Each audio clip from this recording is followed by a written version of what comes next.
If you are wanting a self-inquiry that will help you to stop the mind, to get a glimpse of reality, to taste awareness, this is one of my favorite inquiries. So self-inquiry is questions that we ask as a catalyst that help to stop the mind or help us to have an experience of what we truly are and what reality is.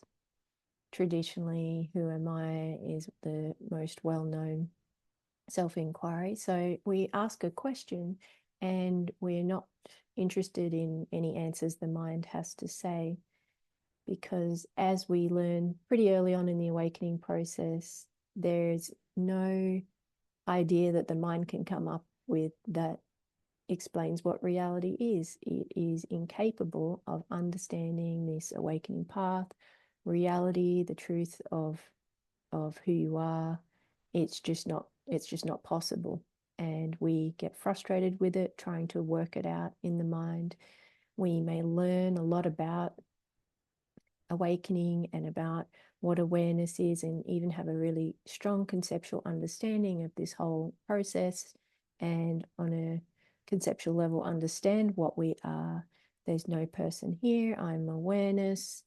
But at the end of the day, it is about a lived experience of who you are, and which starts as a glimpse. It starts as a temporary glimpse of an experience of it, and then evolves into something much deeper until it's permanent. So the inquiry question to ask is, because the mind cannot know what you are and cannot answer the question, we can ask, what is the world if I don't think about it? So if I ignore any thoughts about it, I'm not I'm not able to go into any thought about it. So thoughts can arise, that's okay. But what's outside of that? What's beyond the thinking? And that is your answer. And so let's try it again. What is the world if I can't think about it, or I don't think about it? What remains? And then we're just looking for the experience of it. So each time it's a thought that answers, I'm awareness, I'm emptiness, I'm God, all these spiritual answers, that's not it. That's a thought. So we're trying to get beyond thinking. So even if it's a very intellectual and spiritual sounding thought, that's still not it. We're trying to get outside of that. So we just try again. What is the world if I don't think about it?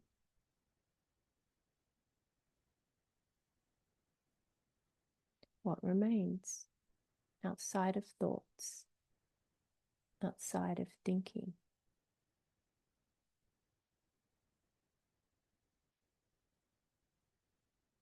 And then we can ask the same question about people. What are people?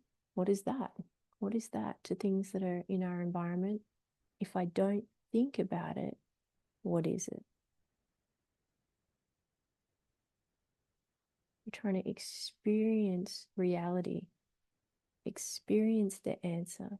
It's not logical. It's not a problem for the mind to solve.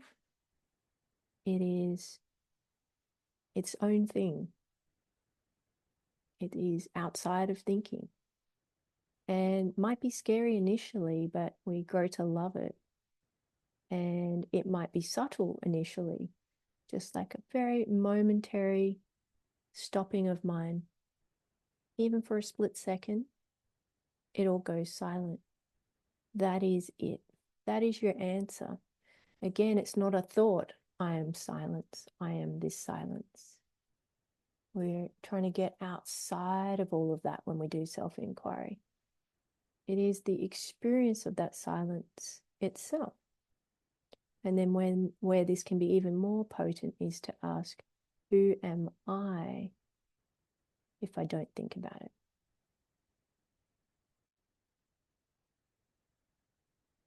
It's a take on the who or what am I inquiry, which is a good one.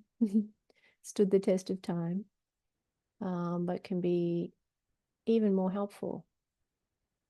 for some people to inquire in this way with this subtle adjustment. Who or what am I if I don't think?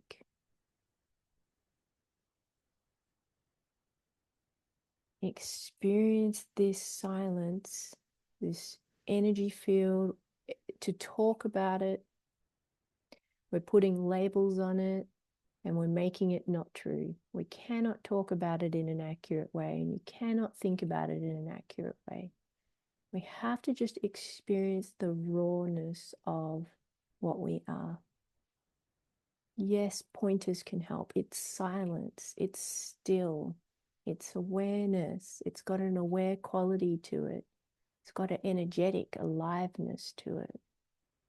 It has qualities. Certainly, there can be fingers pointing to the moon, but it's not the moon itself. We have to find within ourselves